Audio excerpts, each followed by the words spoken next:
No ehdottomasti maltilla, eli kannattaa asettaa tavoitteet mahdollisimman realistiseksi, että ne tulee sitten toteutettua.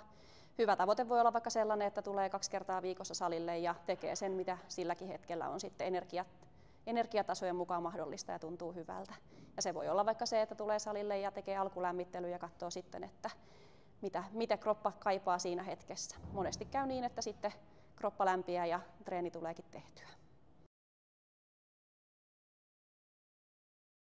No ehkä itselle asetetaan vähän liian epärealistisia tavoitteita. Tavoitellaan sitä, että treenataan joka päivä tai jonkinlaista painonpudotusta ja keskitytään vaan siihen numeroon eikä keskitytä siihen, että mikä on realistista ja mitä se kroppa kestää ja jaksaa ja mikä oikeasti tukee sitä hyvinvointia eikä sitten mennä ojasta allikkoon. Ja monesti sitten kun tavoitteita ei saavuta, niin se motivaatiokin kärsii. Eli maltti on valttia ja se on se, että saadaan niitä pysyviä rutiineja luotua.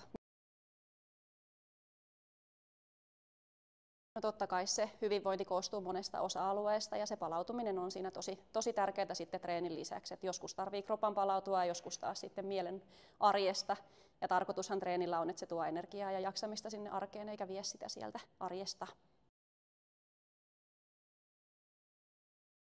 Keho ei kestä määräänsä enempää, mutta myös sitten se hermosto voi ylivirittyä, jolloin sitten voi jäädä semmoinen vireystila päälle, mikä haittaa sitä unensaantia ja koko arkea ja palautumista. Ja sitten jos ei tule sitä unta ja se unenlaatu on heikkoa sen takia, että siellä on sympaattinen hermo aktivoituna ja koko ajan ylivireessä, niin sitten tietenkään ei tule muutenkaan arjesta mitään.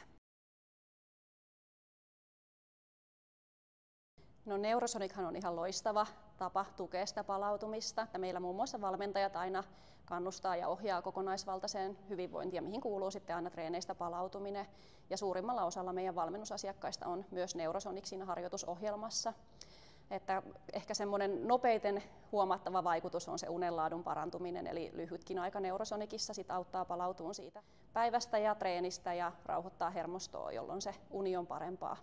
Ja eihän treenistä tule mitään, jos ei sitten tule nukuttua ja myös levättyä ja kroppa on valmiina taas sitten seuraavaan treeniin ja arkeen muutenkin.